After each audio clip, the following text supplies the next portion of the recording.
Strong turnout at the polls today was not only for the presidential election. There were also hotly contested Senate and congressional races. The mysterious disappearance of Nicole Koppler has been solved. About 10 to 15 people in the crowd here during rally in the square at Lima's Town Square were hit by a car. Check out what the pros can do. This is one of Jason Emmons' creations. Republican Mitt Romney brings his presidential campaign back to Ohio. Ali Balgoyan is live outside of Heritage Elementary School. The 37% cut means Allen, Auglaize, and Harding counties would lose more than $100,000 in state funding. Lamont Monford spoke out today, hoping to clear the air about the Metropolitan Housing Authority and the investigation. It was just chaotic. It just seemed like it happened so quick, and the ambulance was right there. It just happened so quick. There was a guy standing behind her, and if he wouldn't have been standing there, she said what she remembered is everything flying up in the air. There was all of a sudden she was going in the air and she landed on the cement. Victims from last night's rally in the square accident relive what they call a nightmare that came at the end of a fun Friday night. I was standing there with my friends, and it just felt like, you know, you're at a concert and people are shoving. She just plowed into us. We didn't even know it was coming. It was just chaotic. Diana Kramer has a broken ankle and strained back from the accident. She was one of the nearly 30 people hurt when a car crashed into a crowd of people at the rally at nearly 20 miles an hour, pinning some under the car and others against a cement sculpture. The vehicle may have went or continued on into the sculpture, but doesn't appear as though it was at any significant rate of speed. So with the roadway evidence, it shows it's probably slowed down at least 5 feet prior to hitting the sculpture. Investigators spent much of the night looking over the scene, trying to find answers as to why the 63-year-old woman drove into the crowd. A lot of the evidence has been moved by the time we get here, so you have to discount some of the evidence that you see because it may not have been caused from the crash. It may have been caused from the movement after the crash. And while the police investigation will take some time, victims like Kramer are ready to put the memories from that chaotic night behind them. And it's over.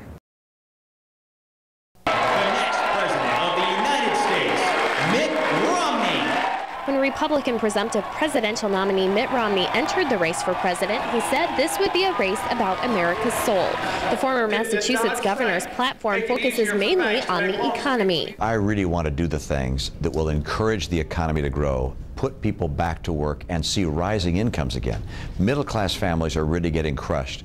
So I have a 5-point plan that gets this economy going. Those 5 points include energy, trade, balancing the budget, creating a skilled workforce, and restoring economic freedom. That is not much. Romney is an established businessman, having served as the CEO of a major corporation.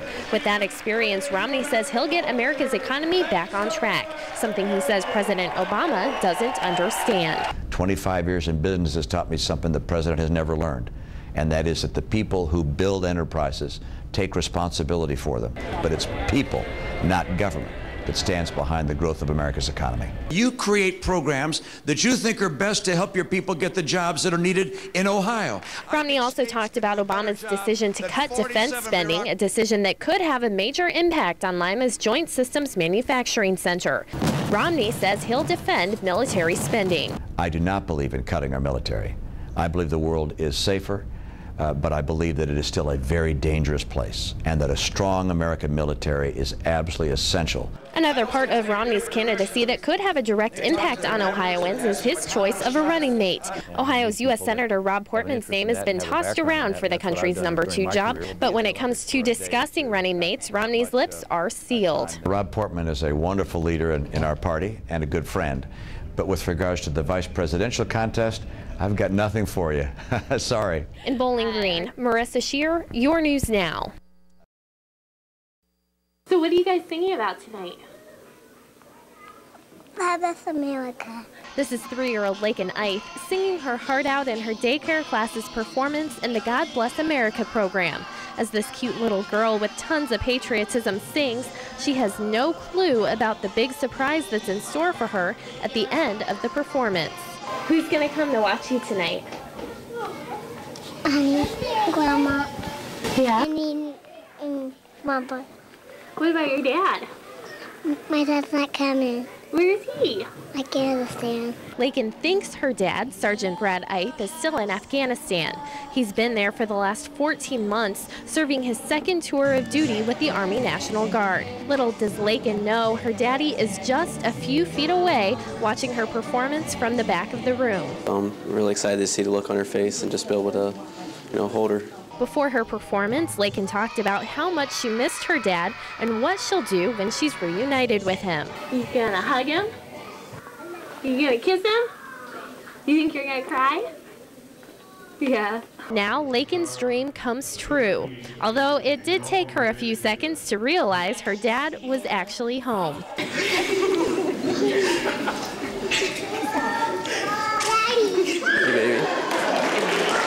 And with lots of hugs and kisses, the fears of having a father at war, gone for 14 months, all fade away. You gonna sing? I'm gonna sing with you, okay? Ready? You gonna sing loud?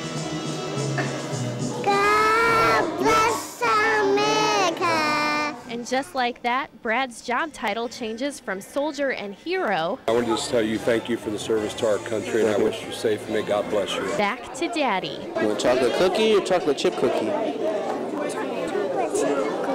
Huh? Chocolate chip? And already, father and daughter have a lot of plans for the next few months. I want to go on an airplane with you. You want to go on an airplane with me?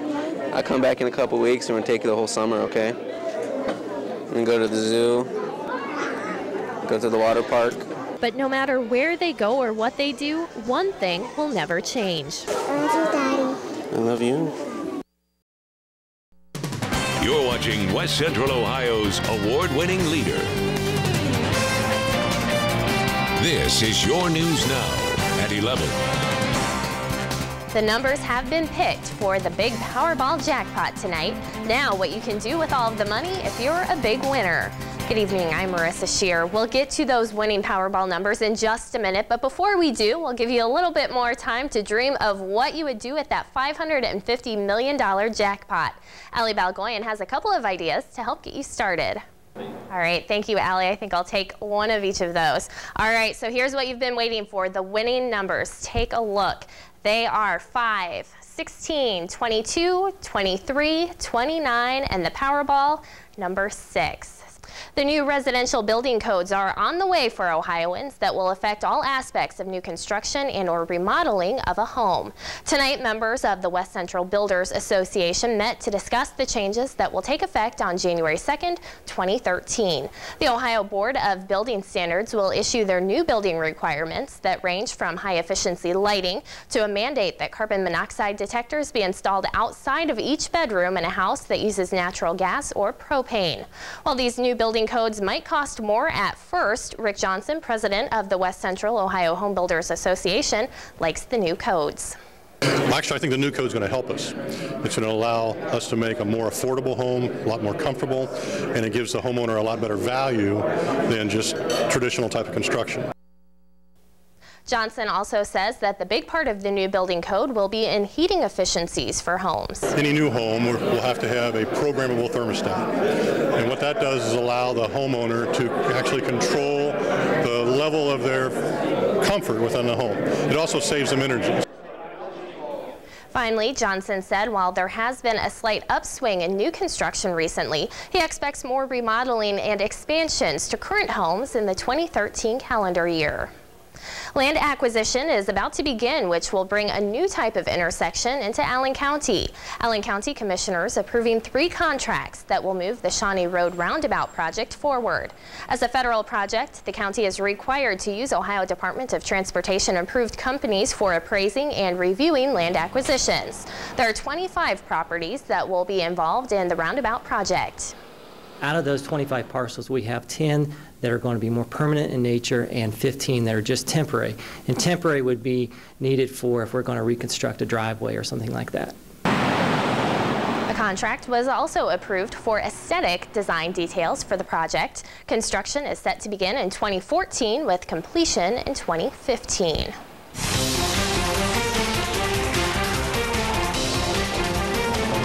After a chilly start to the week, temperatures will be slow to warm heading into the weekend. Chief Meteorologist Kyle Adams joins us now with more in our quick cast. Hey, Kyle. All right, thanks, Kyle.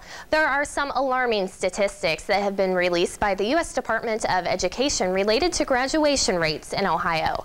The department says while the state's overall graduation rate in 2010-2011 was 80%, which ties for 8th in the country, the achievement gap between white and black students is significant. The department says 85% of white students graduated, while only 59% of blacks got their diplomas. Lima School Superintendent Jill Ackerman says there's more to these numbers than just the color of students' skin. It goes way beyond that. Our focus has been to close that achievement gap, no matter what their race is, no matter what their economic status is, but we clearly see the disparity with the economically disadvantaged and the students with disabilities in this school district. As for what Lima schools are doing to close the gap is a program called CTAG, or Closing the Achievement Gap. It focuses on all students that are deemed at risk no matter what their race, and that program may be growing in the future to help even more students than it already does. We serve kids in the high school, we serve kids in our middle school, we serve boys and girls and African American and Caucasian, Hispanic students. We also are looking at possibility of expanding that program to a lower level and starting maybe around a 3rd grade level to try to catch kids and close that gap even sooner. Ackerman also acknowledged the district's alternative program, which about 25 students take advantage of each year. And for those adults that didn't get a diploma and aren't interested in a GED, they can come back to the district and get their diploma. And of note, the best graduation rate is in Iowa, the worst is in Nevada. A local state senator is elected to a top position in Columbus. Keith Faber has been elected president of the Ohio Senate for the 130th General Assembly. Faber was first elected to the Ohio Senate in 2007 after serving as a member of the Ohio House of Representatives. He's been serving in leadership since 2009. Currently, Faber is the 2nd highest ranking member of the Senate. In a news release, Faber says he's looking forward to helping Ohio revitalize its economy and getting Ohioans back to work, which will be a #1 priority in the next General Assembly.